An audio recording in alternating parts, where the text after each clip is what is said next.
بسم الله الرحمن الرحيم. ما مغليسان. السلام عليكم ورحمة الله وبركاته.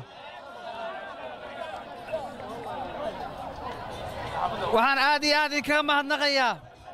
dadweynaha reer Garowe iyo reer Nugaal guud ahaan soo dhaweyntiina aadka u qiimo badan walaaltinimada leh ehelnimada leh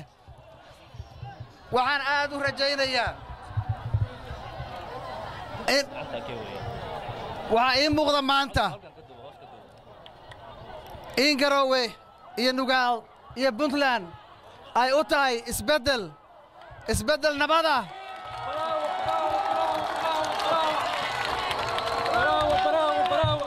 isbedelka aanu rabnaahi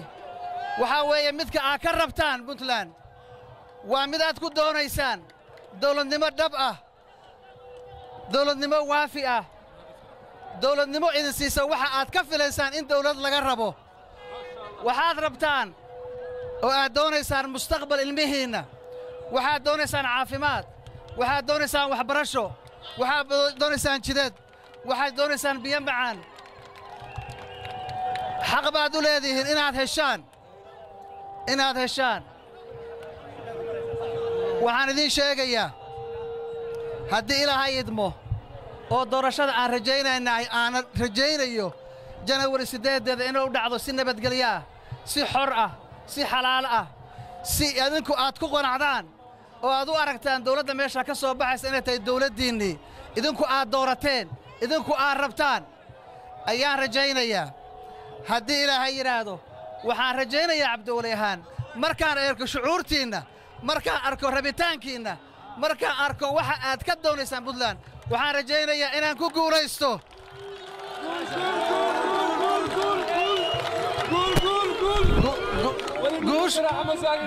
guushaas ma noqonayso guul cabdiweli leeyahay waa guul puntland leedahay waa dadkeenna shacabkeenna puntland aan wada jecelnahay ay leeyihiin ayaan rajaynayaa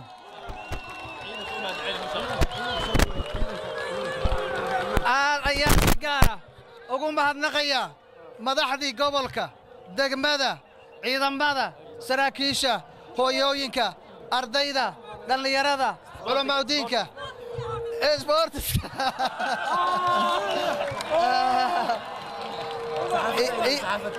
iyo dhammaantiin iyo saxaafadda iyo dhammaantiin intii maanta isu soo baxday intii iga hor timid intaasoo kilomitir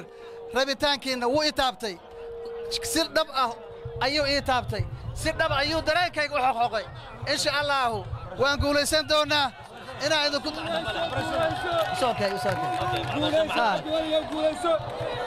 ma raba hadalka inaan idinku dheereeyo maanta dhan baan ciridda taagnaydeen aad iyo ayaad baad u mahadsan tihiin waan wada joogaynaa waan tashanaynaa insha allah waan guulaysanaynaa puntland ha noolaato